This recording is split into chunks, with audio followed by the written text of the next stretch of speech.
This time on Scott's Garage, we're going to make another clock.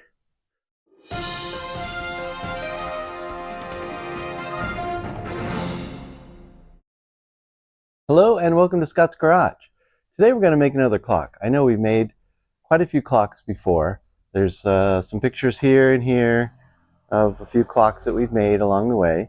But this one came up in the, it's the issue 300, December, January of 2025 issue of Wood magazine.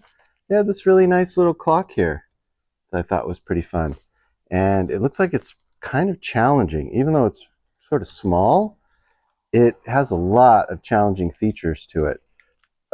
Especially the very first operation that they have where they're cutting the sides here. That's going to be a real challenge. So I think it's going to be fun.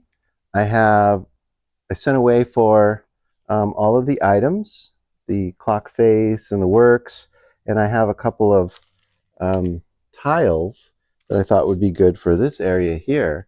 And so I think there's nothing left to do but start. And so let's go forward and do the first operation right now. All right, so the very first operation that they have is these side pieces, and we have to angle them.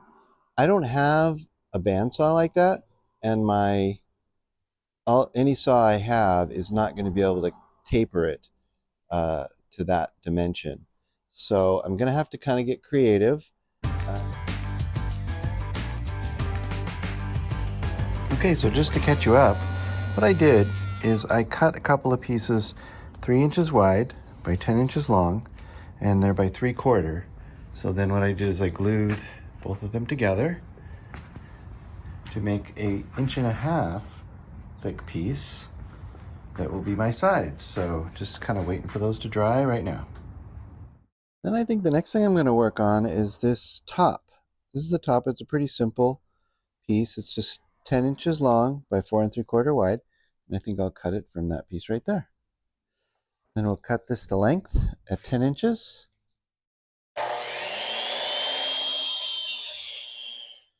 Okay, then I'm just going to probably take a pass off of this side and then cut it to length from this side. So this has to be 4 3/4. I'm going to cut it at 5. Can I do that? No. Almost 5. A little bit less than 5. And we'll take off this ugly side, and then what we'll do is we'll flip it around and we'll take the last cut off of that side to make it our finished dimension.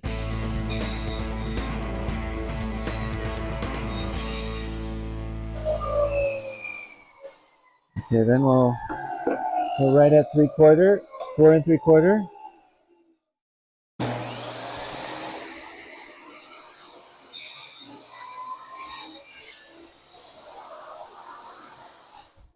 And we're just going to put some, deburr this a little bit and then just take some corners off of this with sanding block.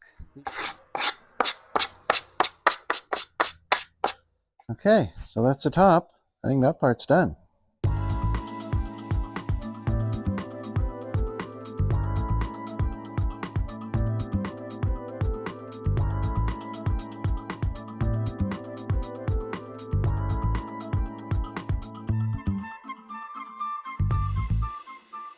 All right, so last night after I turned the camera off, I made a little bit of progress.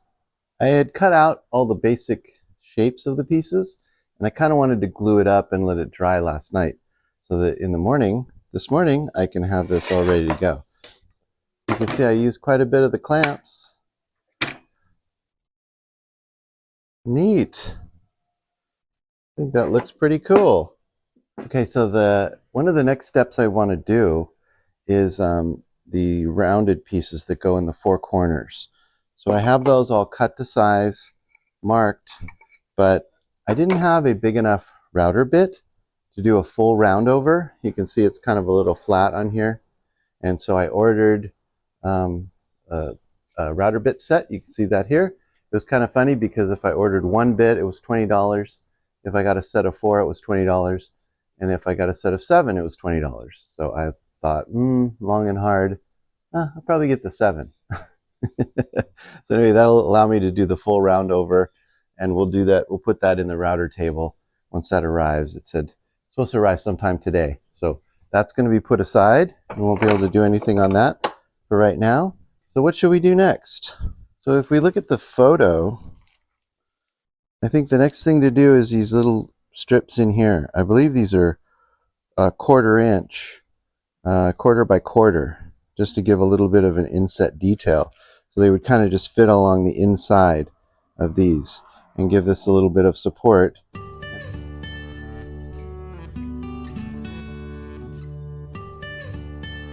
The tile just kind of fits up in there, and then they just have some little blocks that kind of hold it in. But the clock face sort of sits back in there a little bit. It has these little pieces right here, M, that kind of push it out, or push it back inside the clock to give it sort of some perspective like that. So I kind of have to see how that is going to shake out in terms of where it looks. The clock face doesn't go all the way to the front like this. So this fits in here. See, like that. It doesn't go like that. It kind of goes, it kind of sits back in there a little bit. I don't know how to describe it, but kind of like that. But we can take these clamps off, and then the next thing I want to do is, if we see how this feature goes up like this, and I have some better views of it, where I mapped out and I drew it all out, and then they cut it in the bandsaw, but I'm going to use my jigsaw because I don't have a bandsaw. So let's do that operation right now. Okay, so we drew a line here. We started at a 1/2 inch in, and this is 1 1/8 inch, and I just took a ruler and just kind of made a straight edge, and I'm just going to try to cut that nice and even.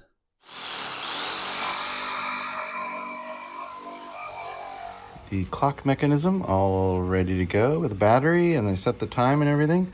Just needs to be set in there. So that's done. And here I am gluing and clamping the last piece for the clock face set back. It's a little spacer that sets back the clock a little bit.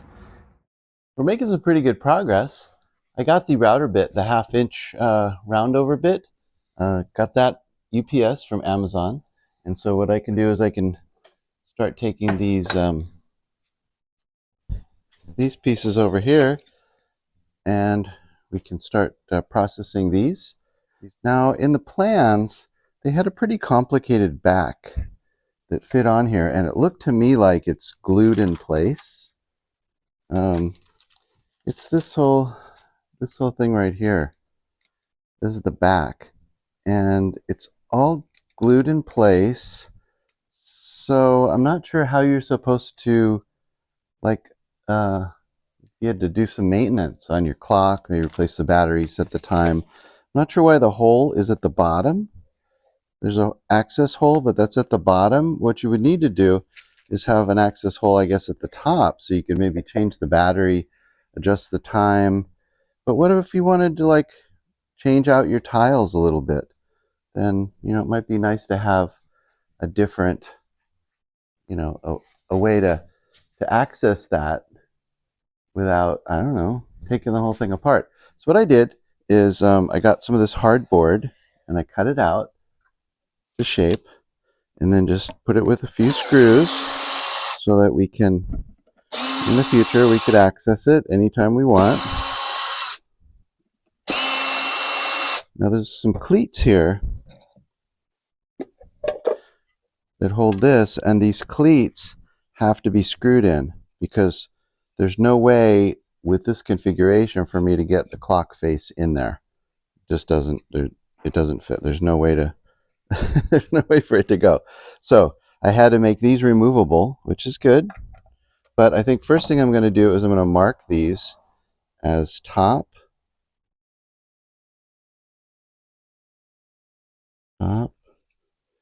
And this is going to be left, going to be right. So that when I go to put them back together, I can do it easily.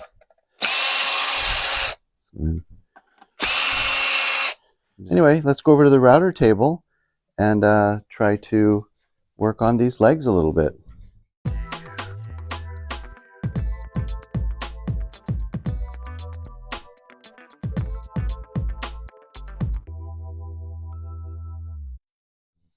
This can kind of slide around pretty easily, so I kind of like to just put a couple of clamps on it. Well, I got the 1/2 inch round over bit. It's really beautiful. Okay, so how we're going to adjust this is I'm going to adjust the fence so that it's going to be exactly along the front of the bearing, and then I'm going to adjust the height so the tip of this is just even with what do you call this? The surface. Having trouble with my words today. Can't seem to form words. So for adjusting the fence, what I want to do is just work this thing forward a bit and just sight down the edge of the fence and just try to have it right on the edge of that bearing. And then have this even as well. So then what I'm trying to do here is we're going to have that surface right there even with the bottom of this wrench. So we use the wrench as kind of like a little bit of a guide. And so I think we are ready to go. First, we need some ear protection. We have eye protection and all kinds of other protections. So let's fire up the this thing.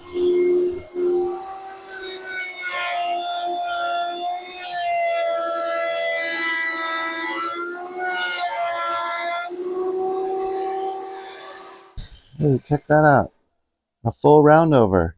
So this is my test piece, and but I'm going to use this for the little fill strips that go inside. You'll see those a little bit later, because we're going to have a little bit of a 90-degree gap in the bottom of that.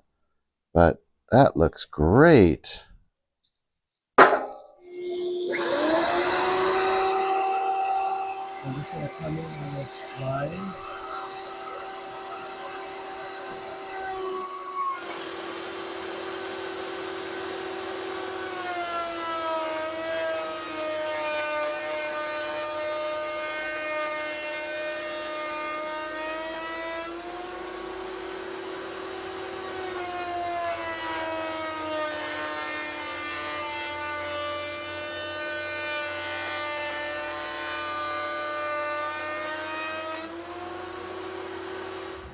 Okay, so I have my caliper set on 1/2 inch. And we're just going to set the height of the blade to 1/2 inch. And then there's a tricky part here. There's a real tricky part. Because here's what I want to do. I'm making this 90 here, where I cut out a 1/2 inch gap. So if we drew a line here, 1/2 inch in the middle, 1/2 inch in the middle, and then we'd be cutting out that chunk right there. So we need a 1/2 inch high, but then the tricky part is we need a 1/2 inch to this side of the blade. Normally we measure to this side of the blade. This time we're going to be measuring to that side of the blade. And so we can just use our scale here and go like right there. Okay, so we've got them marked at 11.5. So we'll just cut these off to length.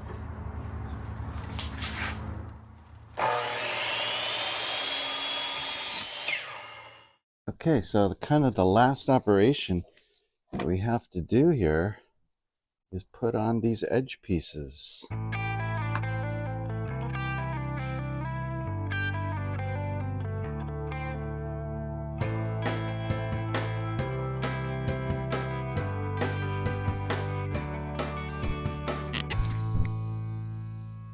All right, well, we're getting down to the home stretch. And if you can picture this, these were straight up here in 90 degrees. So because this is at an angle, that kind of stuck up a little bit. Each one of these was up. So the top wasn't really going to fit flat on top of this, which I want it to do, like that. So what I did is I took it over to my benchtop sander, and you can see a picture of that, and I just sanded this off quickly. It was really easy, just and it made this nice and flat. And I did the same thing with the bottom because these were coming down and these were sort of at an angle as well. So I just put that on there. Then I was looking at it and the whole thing seemed to be at an angle. And I was like, why is it at an angle? It wasn't my part, it was my sander. My sander was kind of at an angle hanging down there. So what I was able to do is adjust that, and you can see the picture there of me adjusting that with the level. So that's all level. This is level, so it's going to sit there. I looked in my junk drawer and came up with some little bumper feet. We'll put those on once the finish is done. But this, even though this is a small project, excuse me, even though this is a small project, this has been really challenging in some of the things that they had me do. Like just relieving that little section off of here with my table saw. I think I did 4 test pieces before I got one that was actually right. Because you set it up and then you run a test piece and you're like, okay, this is wrong. I did it the wrong side of the blade, or I have it not quite accurate enough. So I did that like 4 times before I finally got it just for that one operation. So in doing that, it takes a long time to really make some progress.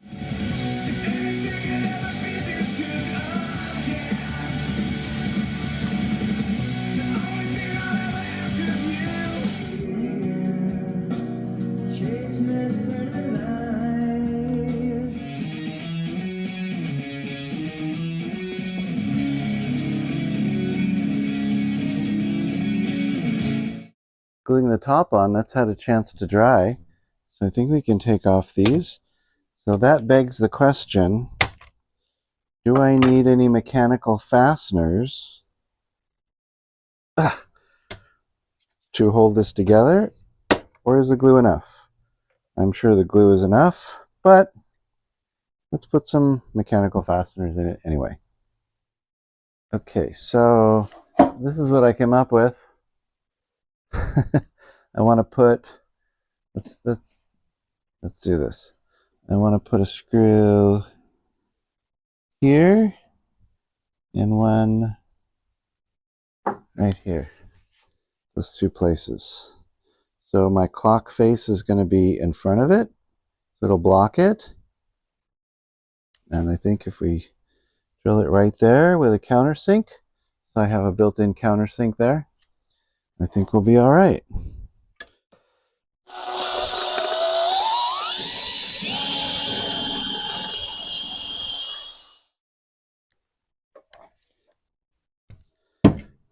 Okay, looks pretty good.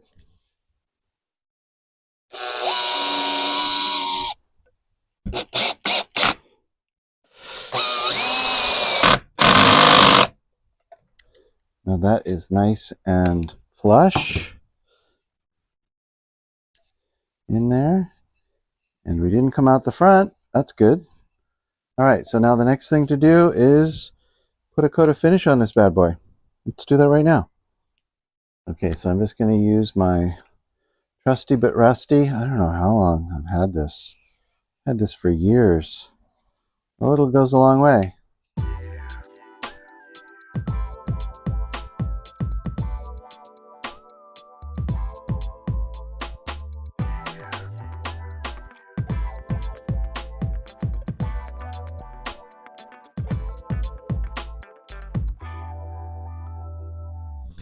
Okay, we are at the step where we need to apply some finish. So you saw me putting the stain on that. That was pretty nice. And then originally I was going to do a clear poly with a brush.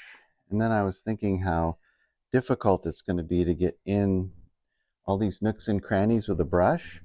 And so I was thinking about the great results I've had with this 2X ultra Rust-Oleum clear gloss. I've used this for a few other projects, and it's really great. And it'd be perfect to get in all these little nooks and crannies and everything. So I think I'm going to apply a few coats of that, and then we will let that dry and move on to the assembly after that.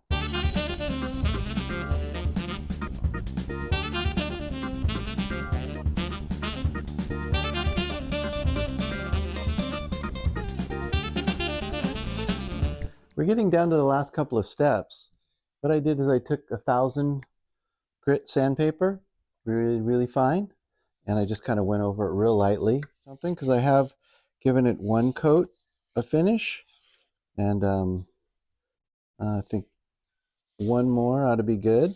And I don't want to do the assembly just yet, but I think we can put these feet on so that we can allow it to stand up while I put the last coat of finish on. Wow, that's going to be great.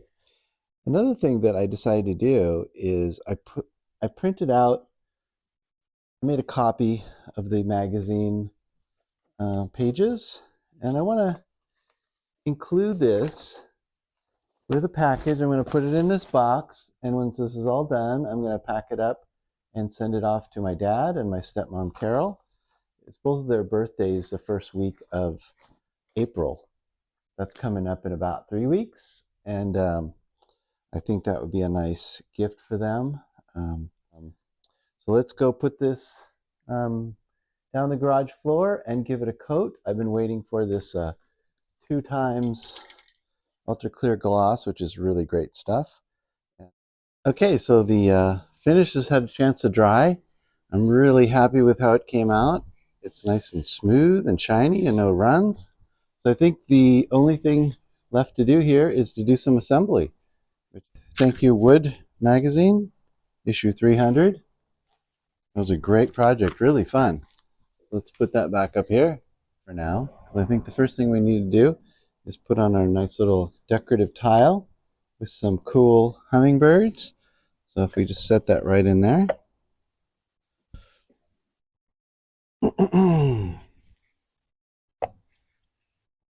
That fits in there nicely. Oh, that looks pretty. I like it. All I did is just put a little screw in sideways like that, just to hold it in. It doesn't need to be held in that tightly.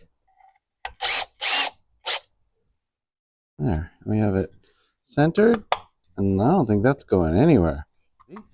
And the next step is our clockworks, and that should just set right in here. So if I just held this nice and tightly in place,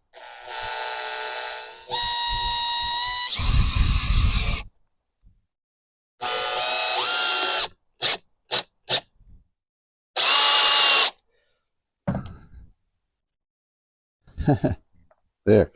Now that's really not going anywhere. Looking good. And we just have to put on these cleats. So this is top right. So that would go here.